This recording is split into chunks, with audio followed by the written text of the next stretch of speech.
Since around the age of 13, 14 is when I really started disliking school and really thinking, is that really what I want to be doing?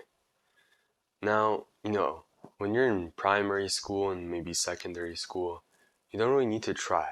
At least in my case, I'm a fairly smart guy, and without putting any effort, I was above average in my class. And around end of grade 8, second semester, it was COVID, it was 2020, and school started being online, and that's when I really started going deep into my entrepreneurship skills and just working hard. And like the age of 13 is when I really started getting into the game. And school was becoming more and more of a problem. In grade 9, in grade 10, grade 11, and now 12, school has always been an issue for me in high school. Middle school wasn't that big of a problem. I was still young, I was still a little kid. I came to school to have fun. I didn't really have to try, and I was getting good grades. And there wasn't really too much to do. It wasn't really that big of a deal, but grade 9 is when you really should start trying if you're actually trying to do good. Grade 10, 11, 12 as well. Basically, I guess we could say high school is essentially the years where school really starts in this kind of Western education system that I'm a part of.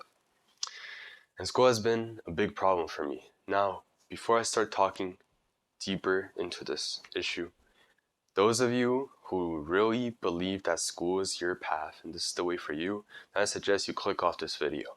Now, those of you that believe that you can make it without school and you're trying to start a business or start a side hustle or anything that doesn't, surround school, anything that's not school related, you're trying to do that, then watch this video because this video is for you.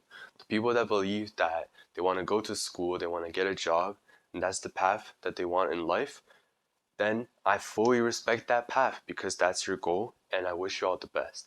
But if your goal is to become successful without school, then listen up. If we really break it down, school is wasting a lot of time.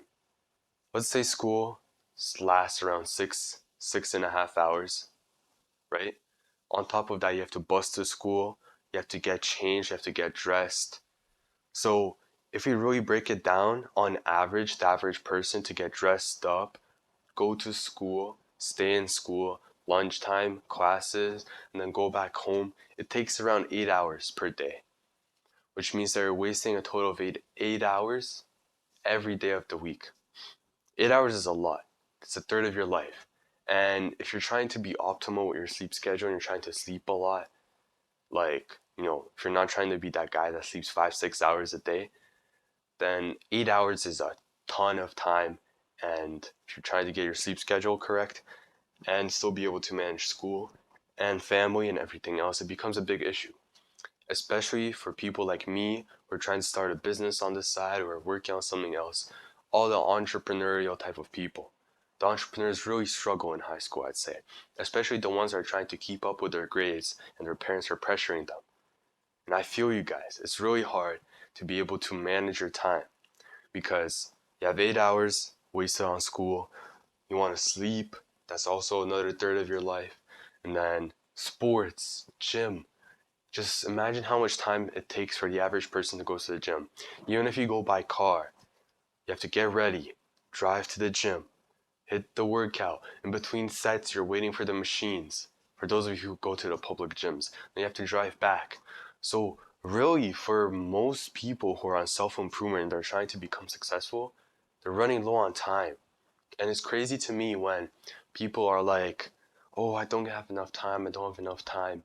And then they end up scrolling or getting distracted by texting people on social media or they play video games. Like, if you have time for the type of, actions that are not valuable and aren't helping you on your path, then I highly recommend you cut those things off as much as possible. Now, how do you deal with school? Obviously, if you have the type of parents that still want to do good in school to even let you be able to do something on the side, then you gotta do at least the bare minimum in school. Now, I'm not advising you to become a cheater in school, but at the same time, I highly recommend you start cheating in school. Now, if we really break it down, if you believe in yourself that in the future you could make it without school and education, then the only thing you really need is to get the bare minimum grades in high school so you can make it to university or college, wherever you have to go. And then you keep going to school until you reach a point of your life where you're able to drop out. And that's the plan for me. That's the plan for a lot of people that I know that just know that school is not their path. Now, what do I suggest? Do I suggest to just drop out of school instantly? No. I highly recommend that you guys stay in school and do the bare minimum until you're able to see that you're actually cooking something. Let's say you're working on a business and you started working on it in grade 10. And then by the time you reach your first year of university, you see that you're bringing in some pretty good money and you're able to pretty much live off of that as if it was an okay job. Then yes, I would agree with you if you were to decide to drop out, you know? But don't just become a high school dropout or a college dropout, whatever. Don't just drop out of school just because you think that school is not for you. Obviously, that's not going to be the best idea because then you're going to have some trouble with your parents and family and just, it's a very big risk to take. And there are some people that take it. But if you don't want to just ruin your, connection with your family like that, then I suggest you stay in school and do the bare minimum. If you're going to have to cheat your way through high school, then I guess that's what's going to happen. Like, you're just going to have to do that. I mean, for example, what I've done, I have a math class, and obviously math is pretty hard, especially if you're not keeping up. I haven't really been keeping up with math classes ever since high school started, so I know the bare minimum, but obviously that's not good enough to do good in class. Now I'm taking it online, and here comes my idea. I see a classmate that is doing really good in the class, and I offered him some money. Now, what happens next? I'm now paying a guy to do most of the work for that class, which allows me to have way more time, a guaranteed good grade, and just a mental peace. You guys gotta understand that if you're spending the first part of your day in school, which should be your sort of the perfect time for you to be at your peak performance, I guess we should say. Because when you wake up, you didn't eat too much yet, you still are performing well. Towards the evening, you ate a lot. Sometimes you have crashes because people, especially if you're bulking, like you might have a crash towards the evening. Especially around that 2 3 p.m. range, usually is when most people have a low crash during the day. And if we really break it down, what I did, I just freed myself up time, energy. I don't have to think about to worry about it. I'm also getting a guaranteed grade. And although I'm paying a fair amount of money for the amount of work that he's doing for me, I believe that that is how all entrepreneurs should work. If you see that school is not for you and you really decide to pick the path of becoming successful in your own way and you're truly going to be dedicated to it, don't just say, oh, screw school and like I'm going to get rich. Saying that is different from actually doing it, correct? So you're truly going to decide to pick the path and you're going to go all in, then to do the bare minimum of school, cheat, pay people, do something. Because then you could free up some time and energy and just the mental peace. All of those things are valuable. If you have more time, you could work more. If you have more mental peace, less stress, and you're less distracted by school and other things, you're able to work more productively, more efficiently, you're able to work more. So that's two, which means that you're just expanding your work capacity. And thirdly, just the mental peace. If I'm always stressed about school and then this and then family and then work and then something else, that's a lot of things that I'm taking in, which is really, really nice. I like to be under stress. But if I'm able to cut down a portion of it by paying someone to take care of at least like my homework, then I have way less stress to deal with, which means that I'm able to handle more stress in total. So I could take more stress in from the business side and less from the school side. Now, obviously, cheating, it's not the best thing, but if you're really dedicated towards your goal, you gotta do what you gotta do. Now, why do schools really mess us up? I mentioned time. I mentioned also the stress and just you don't have the mental peace. You have to think about the assignments, the homework, and then you maybe didn't finish something on time or you skipped a class, and then you're thinking, oh, he's gonna tell my parents, and you're always worried and it's just a big mess in your head. Now imagine the day that you just wake up and you don't have to think about school, teachers, missing assignments, homework, tests, exams. Imagine the mental peace that you will have, especially when you don't have to go to a job and listen to a boss, right? If you could be your own boss and you have the mental peace of just not worrying about people telling you what to do, although you could still be under a lot of stress for your business, it's a different type of stress. Now, let's explain this real quick. So, there's a difference between someone putting stress on you or you putting stress on yourself. Because if someone's putting stress on you with schoolwork or a job, things like that, it's a different type of stress compared to me pushing myself to grow my business. Because this is something I'm putting on myself. Well, this is something that is forced onto me. And when something is forced onto you, obviously, you don't really want to do it. You start procrastinating, you start getting lazy. Now, what do I suggest to become as optimal as possible with your time and just managing school, other than just cheating and paying people to do their work for you? You have lunch. I know a lot, like maybe if you're in a different part of the world, it's different, but let's say for me, I have 1 hour worth of time during lunch. Ideally, I could be spending that 1 hour, hanging out with friends or like, I don't know, with chicks or something else, or I'll sit down and I'll just work for an hour on schoolwork too. So, what do I recommend if you're trying to be really optimal with your time? During class, as soon as you get an assignment or some homework, start it instantly and try to speed run it. If you see that you really could work on something else for a different class while you have this class and it's a work period, then speed run that other assignment. And one like little strategy that I could give you guys, I've done this a few times before. Sometimes I start slacking more on school. I understand it's hard. I'm not the best student, as I said, but on Monday, you see everything that you need to do for the week. I've done this week for my math class, for example. On Monday, I open up my classroom where I could see all my assignments for the week, and I look, I got something due this day, this day, this day. And what did I do? On Monday, I finish all the work that's already assigned for the rest of the week. And I fully get rid of that subject as fast as I possibly can. Then I'll move on to the next subject and the next subject. And basically what you're trying to do is in the beginning of the week, you try to speedrun all the work that you could possibly have to do for the week for all your classes. And the earlier in the week you finish all that work, the better you'll feel because now mentally you'll be like, finished for the week. I don't have to think about it anymore. If you come to class, you could even like work on your own business during class at that point because you're not distracted about assignments, quizzes, tests, or something else, Always be a step ahead. If you're a step ahead, you won't be losing because now you have less stress. Way less stress of thinking about, I have an assignment due tomorrow. I have to finish it.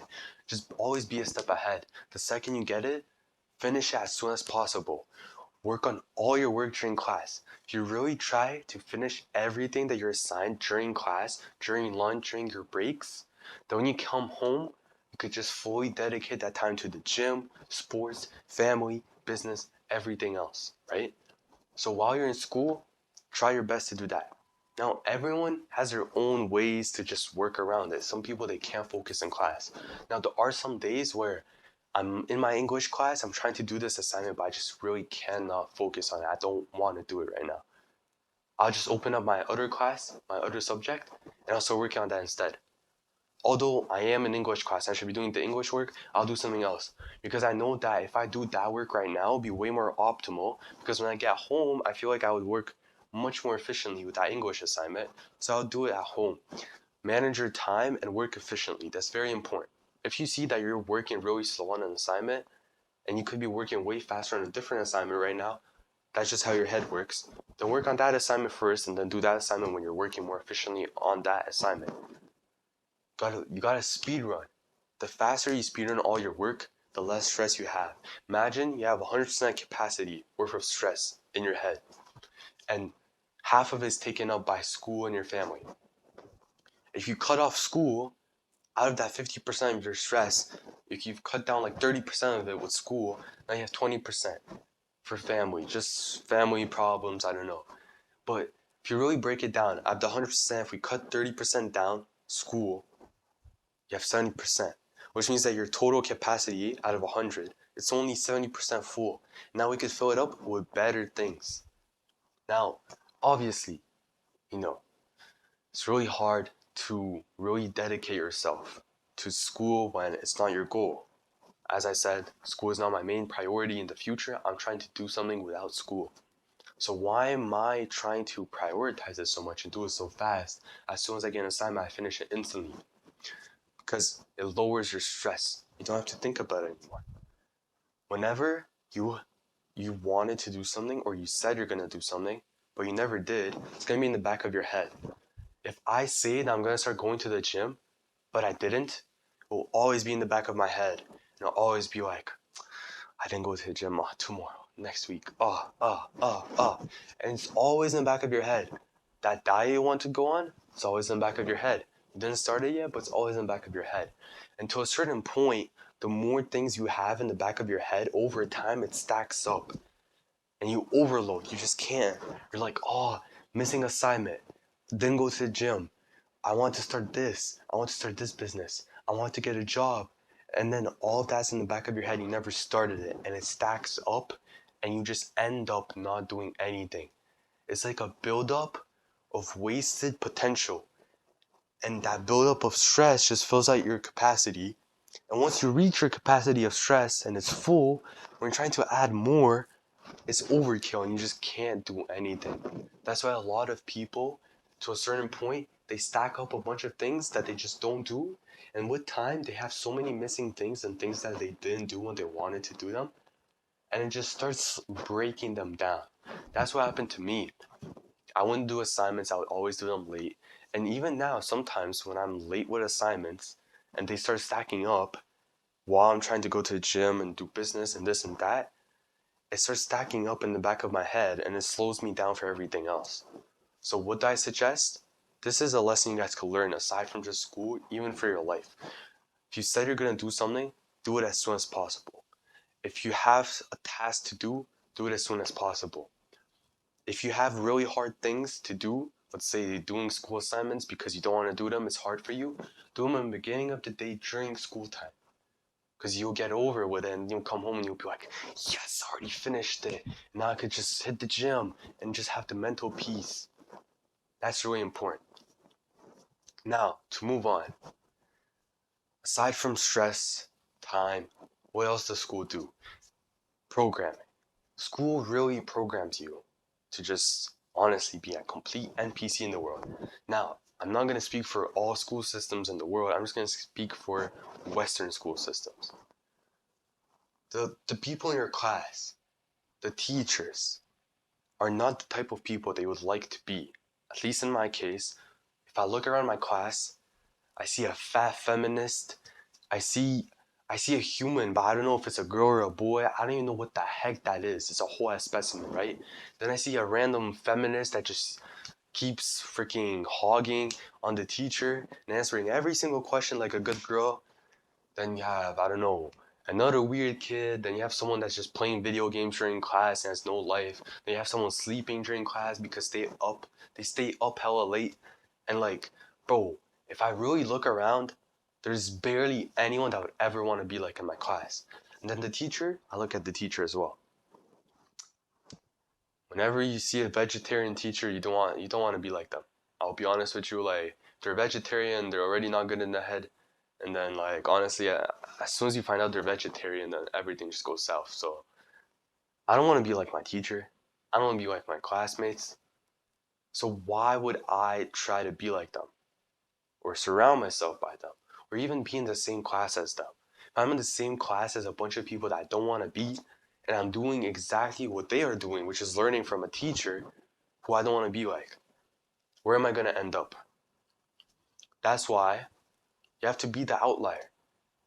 You don't do things the way they do. And I'm not saying just drop out of school just because your class is full of NPCs. No. Work on something on the side while nobody's watching, while nobody knows. Keep working on the side. And then with time, your work will start showing results.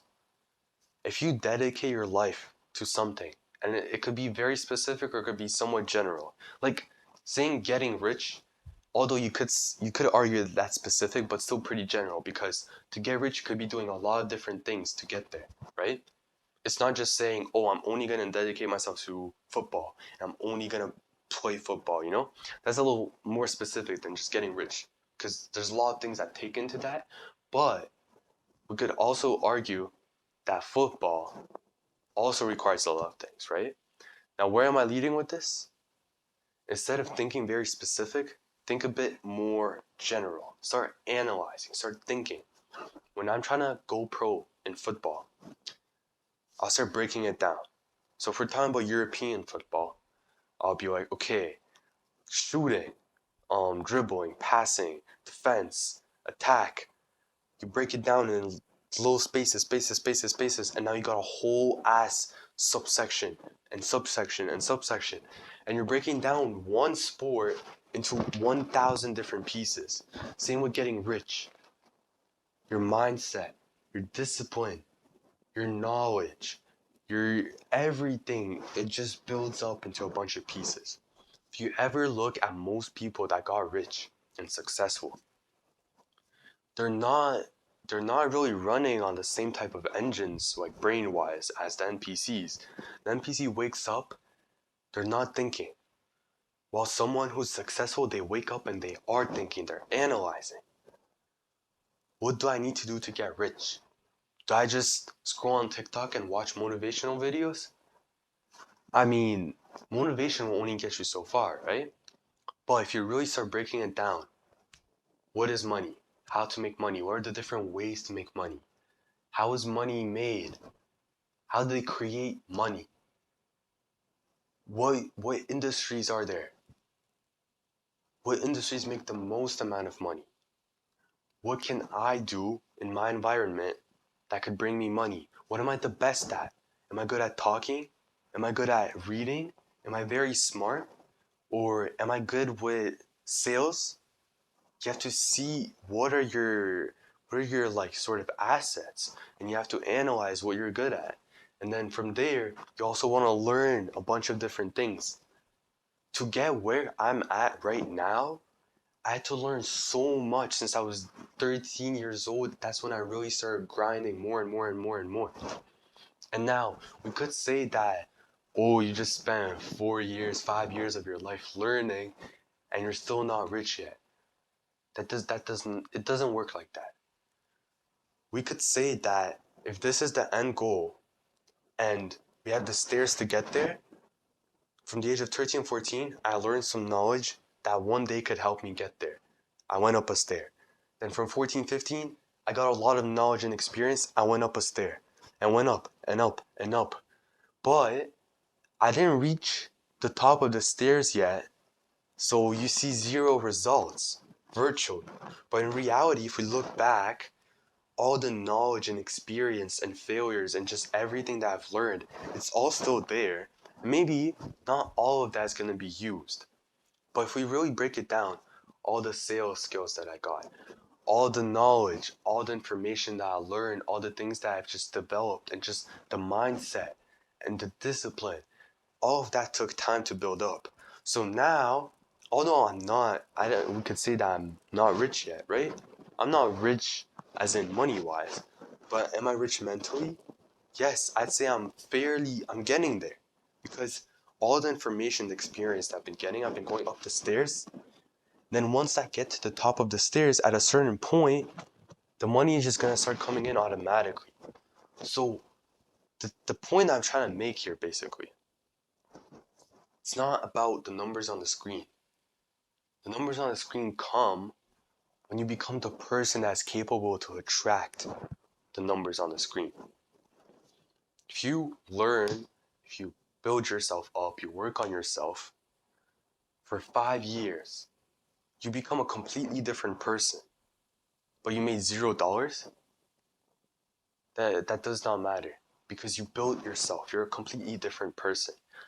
And that the new person that you build is very, very capable of getting rich because you're just instantly gonna attract more money.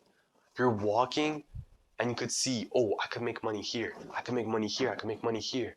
Oh, this guy's doing this. I could do that. Oh, I'm very good at sales. Let me go door to door and try to sell some services. Or let me start this business in this niche because I'm very good with that. Or something else. You just start being able to see the world from a different perspective, right? Now, the people at school, they don't really get a perspective like that. Their perspective is just go to school, get their grades, get into school again, college, university, and then get a job with my paper. That's what they're built for. They don't even care about their time. At least that's what it seems like for me because 8 hours, that's a third of my life. 5 days a week, that's so much time. That's a lot of time. So if you're trying to be efficient with your time, you gotta work all the time, even when you're in school. Now, the title of this video is how entrepreneurs are getting, messed up with school. And I feel like I summarized a lot of this stuff pretty well. Lastly, I just want to say this. If you're really serious about this path and you just watched this entire video, gotta understand where you're getting yourself into a very, very big game where there's a lot of people that have been working on this for years. You're getting yourself into a huge game. Even I, until like recently, didn't understand how big of a game I'm getting myself into. So don't compare yourself to the people that are low level. Always compare yourself to the best. Because if you're chasing that ladder, the stairs, you're comparing yourself to someone that's here, and you're down here on the stairs, you're gonna try to climb up to them. If you're comparing yourself to someone who's below the stairs, like they're not even climbing up, you're not gonna be climbing up, you're probably gonna be climbing down. It's gonna be a downward spiral. So I hope you guys really enjoyed this video. I highly recommend that you guys really, really just think before you start really dedicating yourself and getting yourself into this game because it's a very big and hard game. And if you're really, truly going to be dedicated to it, I believe that anyone could become successful. I truly believe that. If you actually try, you actually do everything that you need to, you develop yourself, and you keep working hard, and you keep trying, keep learning, keep developing. Maybe it'll take you 1 year, maybe it'll take you 10 years, but one day you will get there. I truly believe that. So don't let nobody like talk you down, and my actions will speak for themselves with time. I'll see you guys in the next one.